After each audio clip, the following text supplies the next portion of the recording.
चलो देखो, आज प्रश्नावली कितना देखेंगे? 7.3। तो 7.3 का पहला सवाल है क्या? उस त्रिभुज का क्षेत्रफल ज्ञात कीजिए जिसका शीर्ष है। और इसमें त्रिभुज का क्षेत्रफल निकालने के लिए बोल रहा है। और त्रिभुज का क्षेत्रफल का फॉर्मूला जानते हैं ना? तो सबसे पहले देखो, त्रिभुज का क्षेत्रफल निकालने के लिए पहले वो त्रिभुज बना लेते हैं। तो चलो यहाँ पर आते हैं त्रिभुज। त्रिभुज में क्या कोण होता है? 3 गो। चलो इसका नाम दे देते हैं ए, इसका बी, इसका सी। त्रिभुज है तो इसका तो कोई ना कोई नाम होगा ना। ये पहला का नाम दे दिए ए, इसका नाम बी, इसका सी, है ना। अच्छा देखो, इसमें 3 गो कोण के लिए 3 गो नाम भी है। पहला निर्देशांक, दूसरा, तीसरा, है ना। जो पहला है वो पहला पे लिख देते हैं। बोल पहला कितना है? 2,3। तो यहाँ लिख देते हैं 2,3।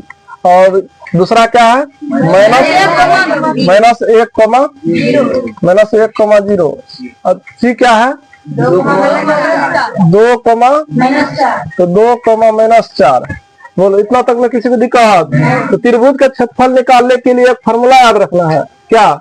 देखो सबसे पहले चलो इसका ना, देखो त्रिभुज का क्षेत्रफल का फॉर्मूला यहाँ लिख देते हैं। सबसे पहले इस सवाल का हल लिख देते हैं। क्या? इसको मान लेते, देखो 3 गो घर है ना। इसको बोल देते हैं x1, इसको नाम देते हैं y1, इसको नाम देते हैं x2, y2, x3, y3। समझा? 3 गो है तो तीनों के लिए सेटिंग है ना। देखो x1, y1, पहला घर x1, y1, दूसरा x2, y2, x3, y3। तो बोलो त्रिभुज का क्षेत्रफल क्या होता है? तो देखो क्या इसका नाम हो गया? कौन सी? ए बी सी, है ना। तो लिख देते ए बी सी का क्षेत्रफल, यही ना, इसी का निकलना है। त्रिभुज ए बी सी का त्रिभुज है ना। त्रिभुज ए बी सी का क्षेत्रफल। बोलो त्रिभुज ए बी सी का क्षेत्रफल बराबर फॉर्मूला क्या होगा? देखो 1/2 बड़ी कोष्ठ, नहीं वो नहीं, तो फॉर्मूला इसमें नहीं लगाना है, क्योंकि उसके लिए आधार ऊंचाई चाहिए ना। तुम जो बोल रही है 1/2 गुना आधार गुना ऊंचाई, है ना। आधार गुना ऊंचाई, इसमें ऊंचाई तो नहीं ना है। ऊंचाई इसको बोलते सीधा जो होता है, तो इसका ऊंचाई पता नहीं ना है। नहीं, तो वो वाला फॉर्मूला इसमें नहीं लगेगा। तो देखो 1/2 बड़ी कोष्ठ x1, है ना। फिर क्या होगा? कोष्ठ, इधर से भी कोष्ठ, ध्यान समझो। ये हो गया x1, कोष्ठ छोड़ दिए, यहाँ x1 हुआ, फिर बाहर में प्लस होगा x2, फिर कोष्ठ, समझी। अब फिर हो जाएगा प्लस में x3, क्या होगा? फिर कोष्ठ, या बड़ी कोष्ठ से बंद। कहीं का मतलब देखो ध्यान से। अब x1 के बाद आएगा, घर में होगा खाली y वाला होगा। देखो x1 यहाँ हो जाएगा नहीं, y2 माइनस y3, क्योंकि देखो 1 2 3 हुआ ना। अब देखो 2 है तो क्या होगा? यहाँ 3, y3 माइनस y1, समझी। यहाँ 3 है तो क्या होगा? y1 minus y2। फिर रिपीट, देखो एक बार x, देखो 1 2 3, फिर देखो 3 से यहाँ, तब हो गया 2, है ना। तब 2 3 1, फिर 1, है ना, 3 1 2। यानी ऐसे याद रखना, x1 यानी x1 y2 minus y3 plus x2 y3 minus y1 plus x3 y1 minus y2। बस इसी फॉर्मूला में पुट करना, आपका आंसर आ जाएगा। देखो x1 कितना है? देखो यहाँ लिख दिया है 2।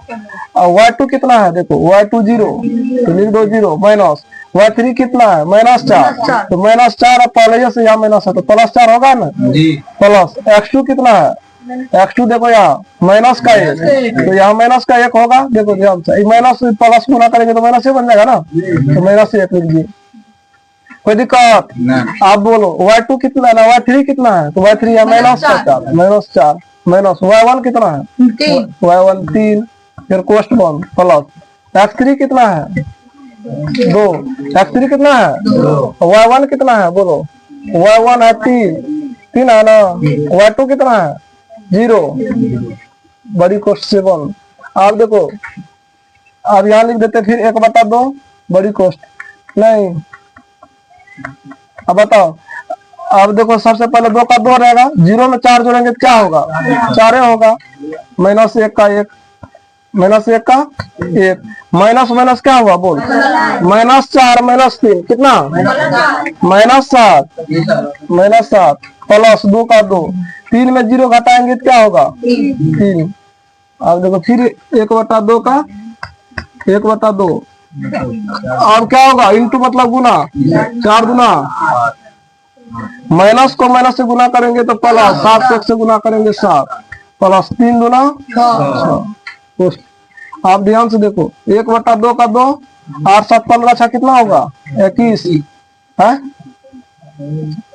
8 7 15 6 किसी ने हुआ 21 बटा में 2 है ना। अब यहाँ लिख देते हैं कि यहाँ दिखाई दे रहा है ना। चलो देखो अब देखो, अब यहाँ बटा में कुछ देख है, 21 को 1 से गुना करेंगे 21 बटा में 2। अब नहीं कुछ आया तो त्रिभुज का क्षेत्रफल निकाल रहे हैं ना, तो त्रिभुज का क्षेत्रफल जब भी आएगा तो वर्ग यानी क्या होता है त्रिभुज वर्ग मात्रक। हो गया, ये हो गया आंसर। समझ में आया इतना?